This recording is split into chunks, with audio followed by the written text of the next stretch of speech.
right, we're here on Studio 90 Extra Time with U.S. forward Amy Rodriguez. Yeah. Amy, so you guys are finally here in Germany. How's it going so far?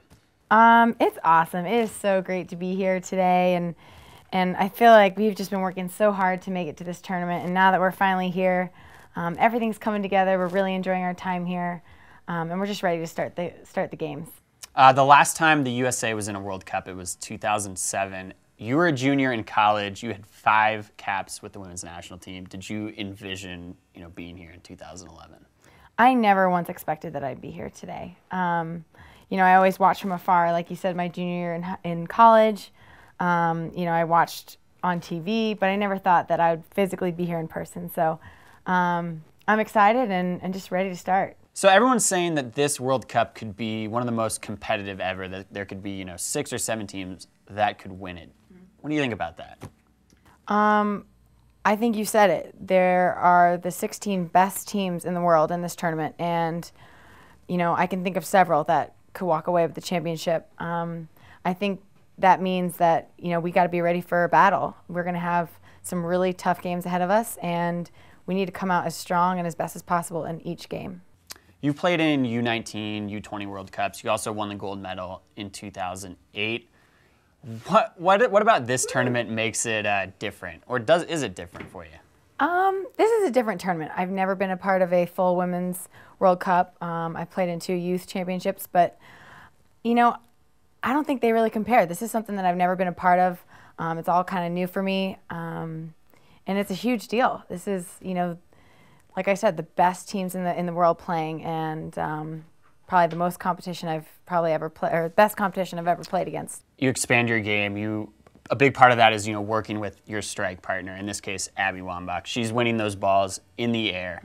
What do you see on the field? When a ball comes up, to the forwards, Abby's going to win it. What are you looking for? What are you seeing in that? I love playing with Abby because, like you said, she's great in the air. She's able to win those air balls, and I think for me, I just have to read off her, and I think we make a good partnership, a good duo because of that. And I'm just excited that she and I are getting the opportunity to play together, and I think right now we're playing off each other really well, and I hope that continues. Back to America now, just asking you about life on the East Coast. Now, you grew up in Southern California. What's the transition like to the East Coast? Easy, difficult? Do you prefer life on the East Coast, or still LA? What is your thought?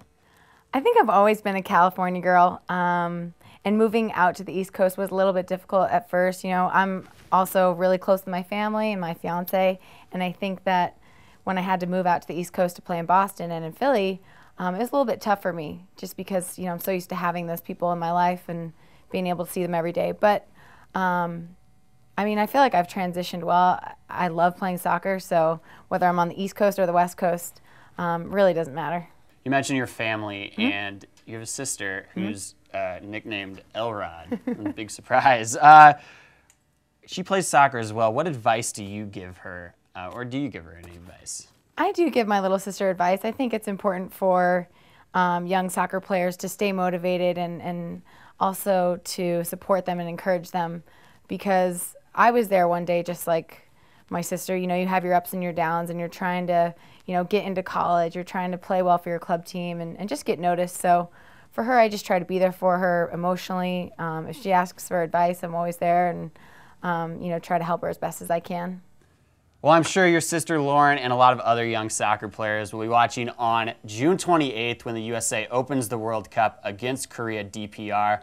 You can see that game live on ESPN, ESPN3, and Galavision at 11:45 a.m. Eastern Time. Erod, thanks for coming by Studio 90 Extra Time. No problem. Woo!